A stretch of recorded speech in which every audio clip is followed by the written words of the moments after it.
জয়পুরহাটের খেতলালে প্রকাশ্যে মুজিব কোট পুড়িয়ে দল থেকে পদত্যাগ করলেন আওয়ামী লীগ নেতা রেজাউল করিম। আর কোনোদিন আওয়ামী লীগের রাজনীতির সঙ্গে তার সম্পর্ক থাকবে না বলেও জানান তিনি। রোববার দুপুরে উপজেলার চৌমুহনী বাজারে সড়কের উপর প্রকাশ্যে মুজিব কোট পুড়িয়ে পদত্যাগের ঘোষণা দেন আওয়ামী লীগের নেতা রেজাউল করিম। উপজেলার মাহমুদপুর ইউনিয়ন আওয়ামী লীগের যুগ্ম আহ্বায়ক ও মাহমুদপুর ইউপি সদস্য। মুজিব কোট পোড়ানোর ভিডিওটি সামাজিক মাধ্যমে ছড়িয়ে পড়লে ব্যাপক চাঞ্চল্যের সৃষ্টি হয়। এ সময় তিনি বলেন, এই দলকে আমার আর ভালো লাগে না, এদের কর্মকাণ্ড আর ভালো লাগে না, তাই মুজিব কোট পুড়িয়ে আমি এই দল ছাড়লাম। আমি আজকে পদত্যাগ করলাম। আওয়ামী লীগের কোন পদে ছিলেন? আমি আওয়ামী লীগের যুগ্ম আহ্বায়ক ছিলাম, মাহমুদপুর ইউনিয়নের যুগ্ম আহ্বায়ক ছিলাম। এই মুজিব কোট পোড়ার উদ্দেশ্য? এই দলটাকে আমাকে আর ভালো লাগে না, এর চাল চলন আমার ভালো লাগে না, যার কারণে আজকে মুজিব পুরে আমি এই দল থেকে বহিষ্কার হলাম। আপনার নাম কি?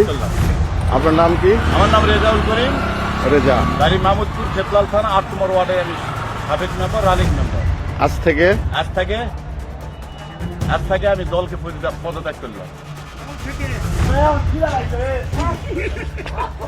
এ বিষয়ে খেতলাল উপজেলা আওয়ামী লীগের সভাপতি আনোয়ারুজ্জামান তালুকদার নাদিম বলেন, উনি সবসময় নৈতিক স্খলন রোগে ভোগেন। বিগত সময়ে সাবেক সংসদ সদস্য ও হুইপ আবু সাইদ আল মাহমুদ স্বপন এমন মানুষদের নিয়ে রাজনীতি করেছেন, যার ফলেই আজকের এই দৃশ্য। সেই সঙ্গে আগামী দিনে এমন অনেক হাইব্রিড নেতাকে দল ত্যাগ করতে দেখা যাবে।